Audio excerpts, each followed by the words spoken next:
रविवार व्रत की पौराणिक एवं प्रामाणिक कथा। रविवार व्रत की पौराणिक कथा के अनुसार प्राचीन काल में एक बुढ़िया रहती थी। वह नियमित रूप से रविवार का व्रत करती। रविवार के दिन सूर्योदय से पहले उठकर बुढ़िया स्नानादि से निवृत्त होकर आंगन को गोबर से लीपकर स्वच्छ करती।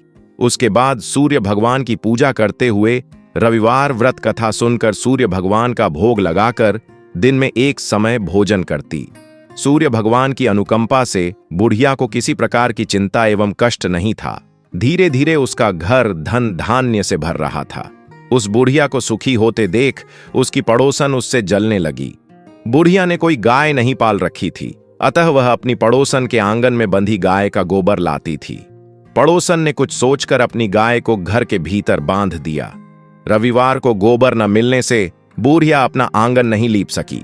आंगन न लीप पाने के कारण उस बुढ़िया ने सूर्य भगवान को भोग नहीं लगाया और उस दिन स्वयं भी भोजन नहीं किया। सूर्यास्त होने पर बुढ़िया भूखी प्यासी सो गई। प्रातःकाल सूर्योदय से पूर्व उस बुढ़िया की आंख खुली तो वह अपने घर के आंगन में सुंदर गाय और बछड़े को देखकर हैरान हो गई।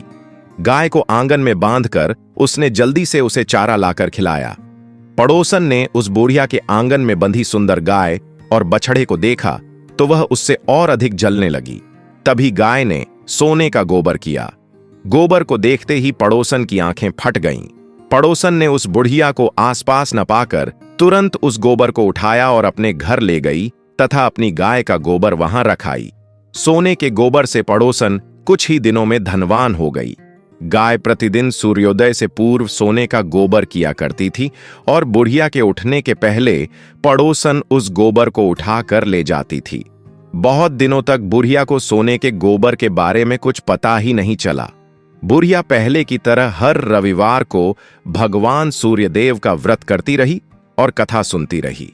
लेकिन सूर्य भगवान को जब पड़ोसन की चालाकी का पता चला तो उन्होंने तेज आंधी चलाई। आंधी का प्रकोप देखकर बुढ़िया ने गाय को घर के भीतर बांध दिया। सुबह उठकर बुढ़िया ने सोने का गोबर देखा, उसे बहुत आश्चर्य हुआ। उस दिन के बाद बुढ़िया गाय को घर के भीतर बांधने लगी। सोने के गोबर से बुढ़िया कुछ ही दिन में बहुत धनी हो गई। उस बुढ़िया के धनी होने से पड़ोसन बुरी तरह जल भुनकर राख हो गई और उसने अपने पति को समझा बुझाकर उसे नगर के राजा के पास भेज दिया। राजा से कहा कि मेरे पड़ोस में एक वृद्धा के पास ऐसी गाय है जो आप जैसे राजाओं के ही योग्य है। वह गौ रोजाना सोने का गोबर देती है। आप सोने से प्रजा का पालन करिए। वृद्धा उस सोने का क्या करेगी? राजा ने यह बात सुनकर अपने दूतों को वृद्धा के घर जाकर गौ लाने की आज्ञा दी। वृद्धा सुबह ईश्वर को भोग लगाकर भोजन करने ग्रहण करने ही जा रही थी, तभी राजा के कर्मचारी गाय खोलकर ले गए। वृद्धा काफी रोई चिल्लाई, किंतु कर्मचारियों के समक्ष कोई क्या कहता। उस दिन वृद्धा गऊ के वियोग में भोजन न खा सकी और रात भर रो रो कर ईश्वर से गऊ को पुनः पाने के लिए प्रार्थना करती रही।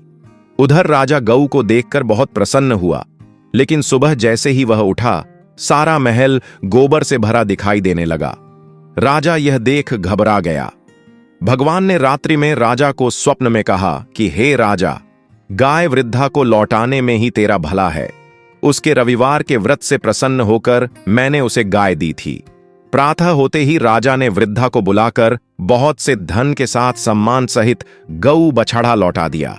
उसकी पड़ोसिन को बुलाकर उचित दंड दिया। इतना करने के बाद राजा के महल से गंदगी दूर हुई।